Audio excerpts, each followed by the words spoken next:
Shalom peuple de Dieu, nous vous disons encore merci parce que vous êtes le bien-aimé, parce que vous êtes encore là dans la présence de Dieu et Dieu vous a encore fait grâce d'être parmi les survivants jusque dans ce 3e mois de l'année. Ça fait que Dieu a encore des bons projets pour vous, alors restez seulement accrochés et essayez d'être là en contact avec votre Dieu chaque fois. Il ne manquera pas de vous bénir. Alors bien aimé, nous étions en train de partager sur certaines choses dernièrement et voilà que nous avons essayé un peu de disparaître, mais nous sommes de retour. Alors nous allons encore continuer à partager. Si jamais vous avez aussi quelque chose, ne manquez pas de nous faire signe. Nous allons tout disposer pour que vous aussi vous puissiez partager. Parce qu'il y a une chose que toi tu peux dire qui peut m'édifier, moi, tout comme il y a une autre partie que moi je peux te donner afin que toi aussi tu ajoutes dans ce que tu connais déjà. Alors aujourd'hui nous allons développer sur un petit thème qui est les silences de Dieu. Pourquoi les silences de Dieu? Parce que vous allez remarquer, bien aimé, que dans la marche avec Dieu, nous avons besoin qu'il commence à parler tout le temps pour qu'il nous donne des lignes de conduite, pour qu'il nous dise ce que nous devons faire et ce que nous devons éviter de faire. Alors bien aimé, si dans ta vie chrétienne tu es en train d'évoluer et que tu fais même 3 mois, 6 mois sans que Dieu ne te parle, s'il ne t'a pas donné une raison, bien aimé, il faut se poser la question et il faut poser la question à ton Dieu. Il faut revoir ta façon de marcher pour se dire pourquoi Dieu ne parle pas. Parce que bien aimé, regardez le peuple d'Israël.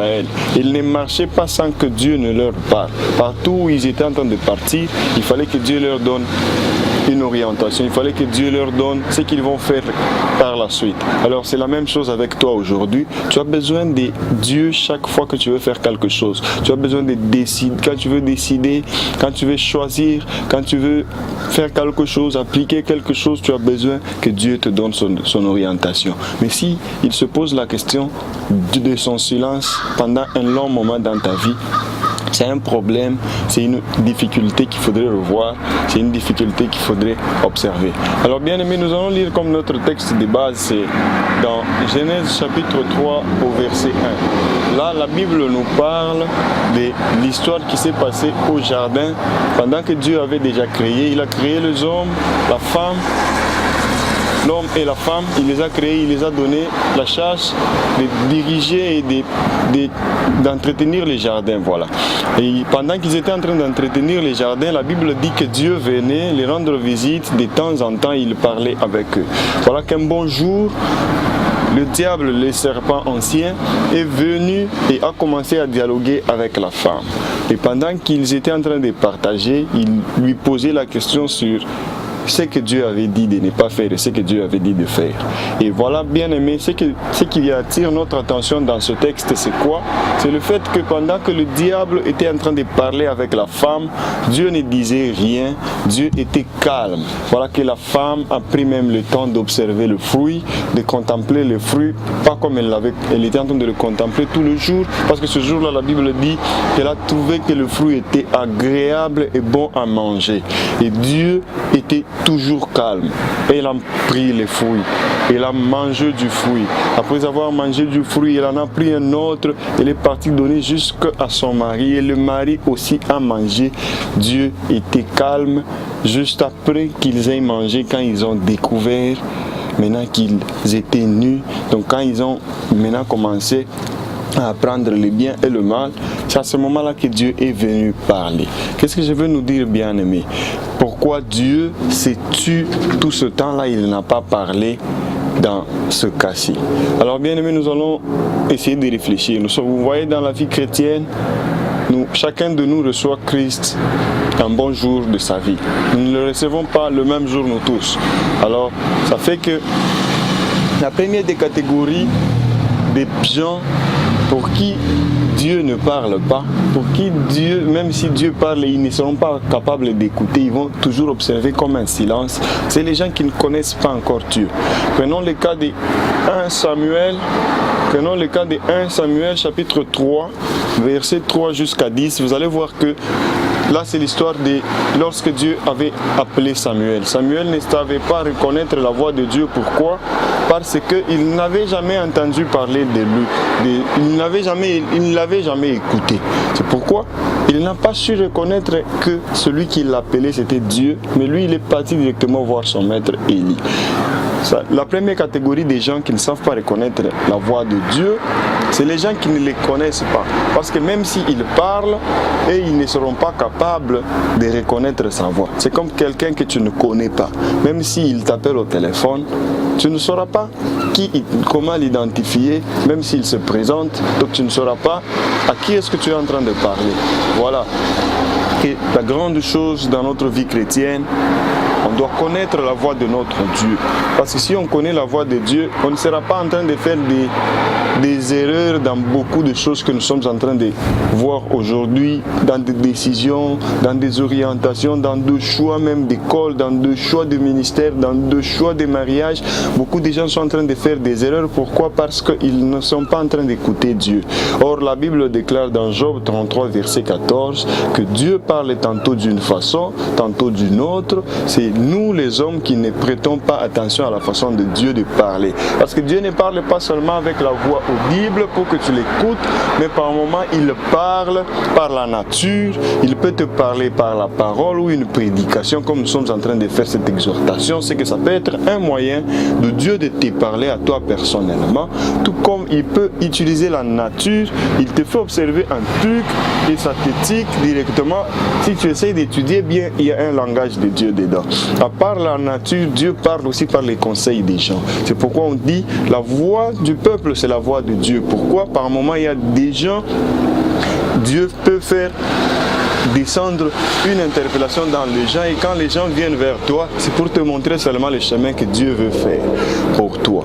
Dieu parle aussi à travers la Bible. À travers la Bible, pourquoi je dis ça? Parce que la Bible, c'est ça, le livre inspiré qui est l'écriture sainte de Dieu. Alors, toi en tant que chrétien, tu dois commencer à lire la Bible. Toi en tant que chrétien, tu dois te focaliser sur ça. Alors, bien aimé, nous étions en train de partager sur le premier point, ou la première catégorie des gens qui n'écoutent pas Dieu. C'est ceux-là qui ne l'ont pas encore reçu. Même s'ils parlent et ils ne vont pas l'écouter. Ce n'est pas que le silence de Dieu, c'est seulement du côté de Dieu qui ne parle pas, mais le silence de Dieu peut aussi être vu dans le sens de Dieu a parlé mais la personne n'écoute pas. C'est aussi un silence. Parce que la personne ne va pas écouter et il va sembler comme si Dieu n'a pas parlé. Vous voyez? Alors dans les jardins, Dieu a parlé. Il avait déjà donné une restriction. Alors, il était en train d'observer maintenant la façon dont les gens à qui il a donné la restriction devaient réagir. C'est pourquoi il s'est tué. Alors, bien aimé, comme deuxième catégorie de personnes que nous pouvons rencontrer, c'est les gens qui connaissent Dieu. Ils ont déjà rencontré Dieu. Mais une seule chose, ils se sont habitués à Dieu au point que même quand Dieu parle, et ça ne les interpelle plus, même quand Dieu parle, et ça ne pose plus un problème. Vous voyez bien aimé, c'est un problème. Il ne faudrait pas s'habituer à Dieu. Il ne faudrait pas s'habituer à Dieu parce que Dieu, il n'est pas un ami. Nous pouvons être en relation avec lui, mais la relation que nous entretenons, c'est des pères et fils. Alors, on ne peut pas s'amuser avec son père. On peut blaguer, mais on ne peut pas s'amuser avec lui. Alors, nous, on a seulement le droit d'écouter de notre Dieu et chercher la voie. Tu vois, dans ta vie, pourquoi tu fais beaucoup des erreurs? Parce que tu ne prêtes pas attention à ce que Dieu te dit. Tu ne prêtes pas attention à ce que Dieu veut. Tu ne prêtes pas attention à ce que Dieu veut. Peut-être il te le dit par ton père. Il te le dit par ton pasteur. Il peut te le dire par tes amis. Il peut te le dire par ton environnement. Alors, il faut prêter attention, bien-aimés. Surtout nous qui sommes dans la deuxième catégorie, des gens qui connaissent déjà Dieu, mais à un moment donné, ils expérimentent un silence total de Dieu. Dieu te parlait dans le passé, mais tu te retrouves, ça fait des années que Dieu ne te parle plus. Bien-aimé, tu dois entrer en toi et te poser la question, pourquoi il ne parle plus? Comme dans ce cas-ci avec Ève, pourquoi Dieu n'a pas parlé? Parce que Dieu avait déjà dit, il n'avait pas besoin de se répéter, parce que ce qu'il avait dit était clair et facile à respecter. C'est pourquoi il s'est tué, c'est qu'il voulait voir la responsabilité de l'homme de décider ou de respecter ce que Dieu lui avait dit. Dieu ne peut pas te dire une chose et venir t'aider même à respecter cette chose-là. Lui, il fait sa part, te dire, et toi, tu dois aussi faire ta part, c'est de respecter ce que lui il t'a dit, afin que tu puisses toujours vivre la vie de bonheur. Alors bien aimé, aujourd'hui nous sommes en train de louper le bonheur. Pourquoi? Parce qu'on n'écoute pas beaucoup Dieu, ou parce qu'on a déjà écouté Dieu, mais on ne fait pas attention à ce qu'il nous a dit. Alors quand on ne fait pas attention à ce qu'il nous a dit, on se retrouve en train de faire autre chose que ce que Dieu lui-même a prévu que nous puissions faire, bien aimé. Alors nous devons faire attention. Dieu dit la première catégorie, c'était les gens qui ne connaissent pas Dieu. Et on peut encore comprendre parce qu'ils n'ont jamais eu la chance de l'écouter, c'est qu'ils doivent être à côté de ceux-là qui ont déjà écouté Dieu, comme l'histoire de Samuel et Élie, pour les apprendre à commencer à écouter Dieu.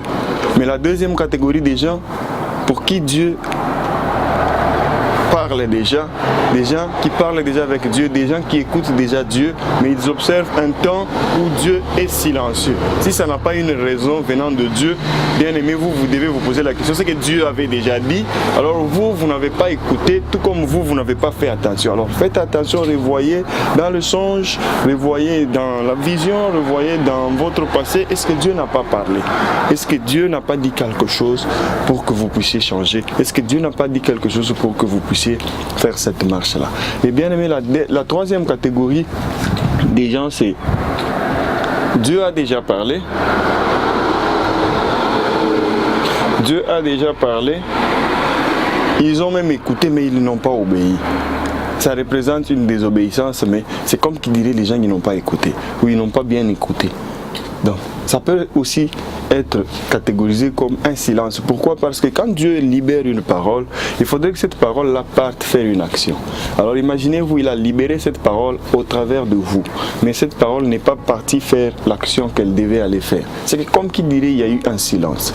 C'est pourquoi, bien aimé, nous qui sommes dans les deux catégories, les gens qui écoutent Dieu et qui écoutent mais qui ne font pas attention, nous devons vraiment faire très attention, parce que à un moment donné Dieu peut se retourner contre nous. Parce que vous voyez, ce qui énerve un peu Dieu, c'est quoi? Excusez-moi d'utiliser ce terme.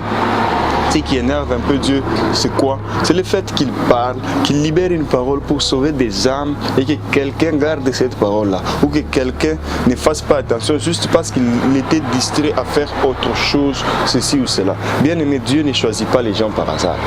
Alors s'il t'a choisi, c'est qu'il a une mission, c'est qu'il a quelque chose qu'il doit faire avec toi. Alors ne fais pas observer dans le monde les silences pendant que Dieu a déjà dit quelque chose que toi tu dois aller faire. Il y a des âmes qui ne seront sauvées que par toi. C'est pourquoi il nous appelle par milliers. Pourquoi? Parce que chacun a sa mission. Il appelle les prophètes, il appelle les apôtres, il appelle d'autres comme docteurs, d'autres comme évangélistes.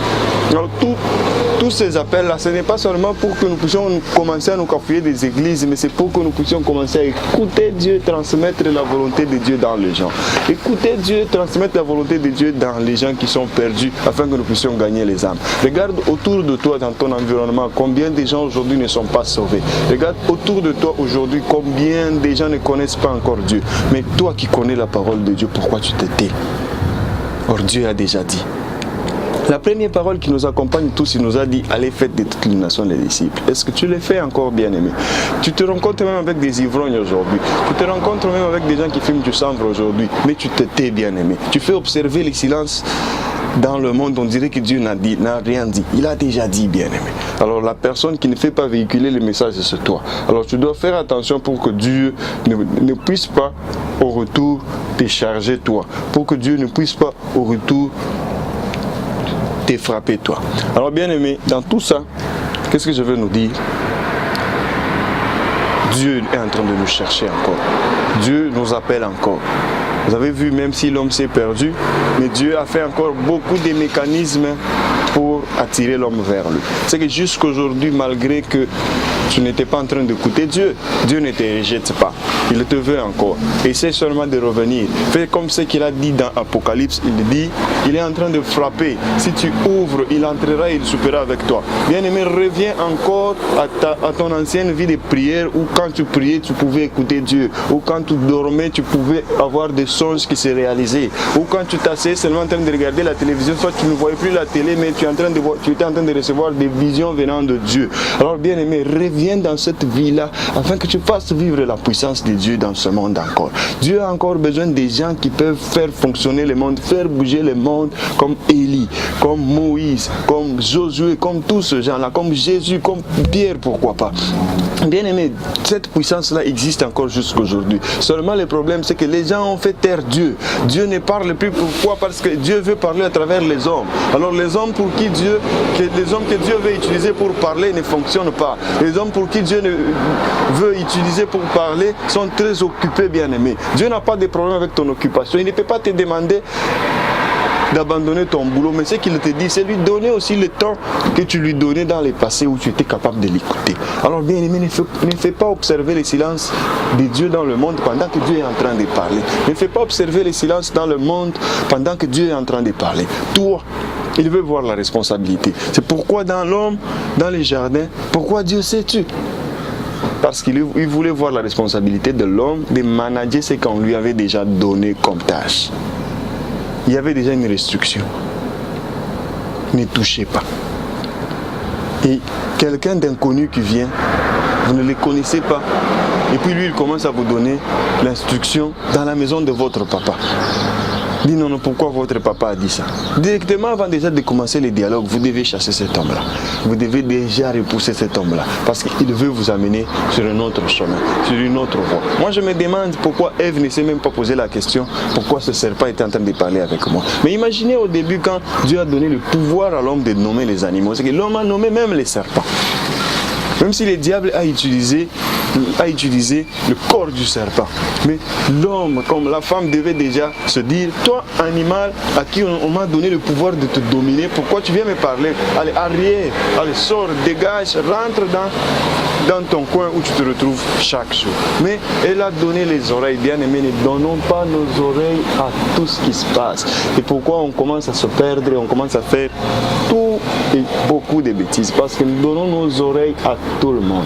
Ce n'est pas tout le monde, quand il le dit pour nous instruire.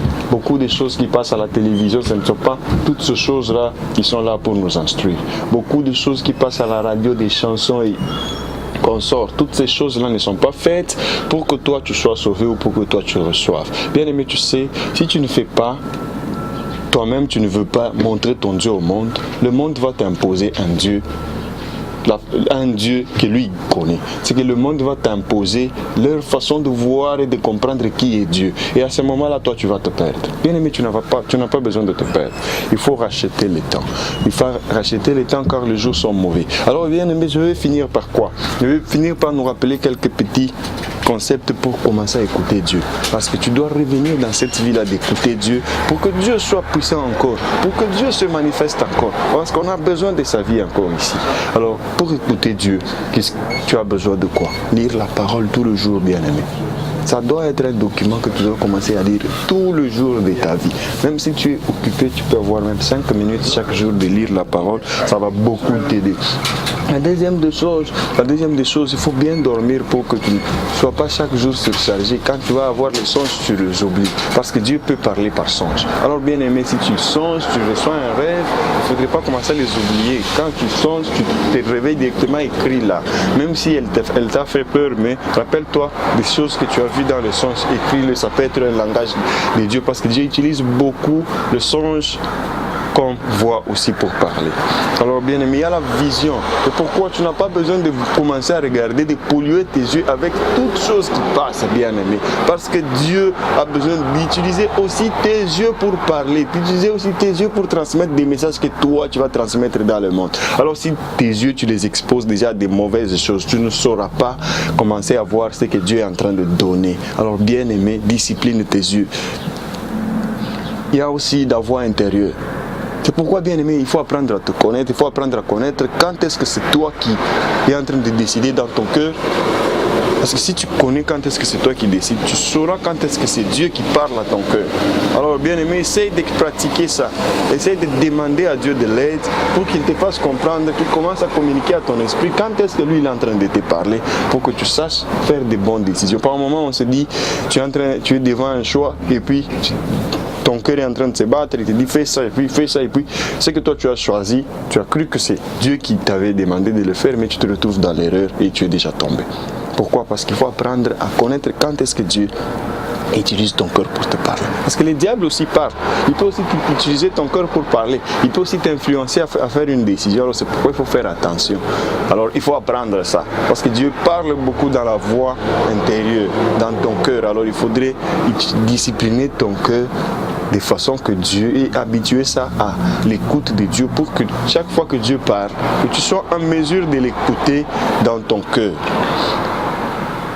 Il y a les conseils, bien aimés. Il y a beaucoup de gens qui nous conseillent. C'est pourquoi, bien aimé, il faudrait travailler ton environnement. Parce que ce n'est pas tous les gens qui nous donnent des bons conseils. Même ceux-là qui donnent des mauvais, c'est toujours des conseils, mais c'est des mauvais qui ne conduisent pas au bon chemin. C'est pourquoi il faut avoir un bon environnement, des gens qui peuvent bien te conseiller quand tu veux décider, quand tu veux refuser, quand tu veux abandonner, quand tu veux désister sur un choix. Alors tu as besoin d'un bon environnement pour cela. Et commence à observer aussi la nature, bien-aimée, où tu vis. Dieu parle par la nature.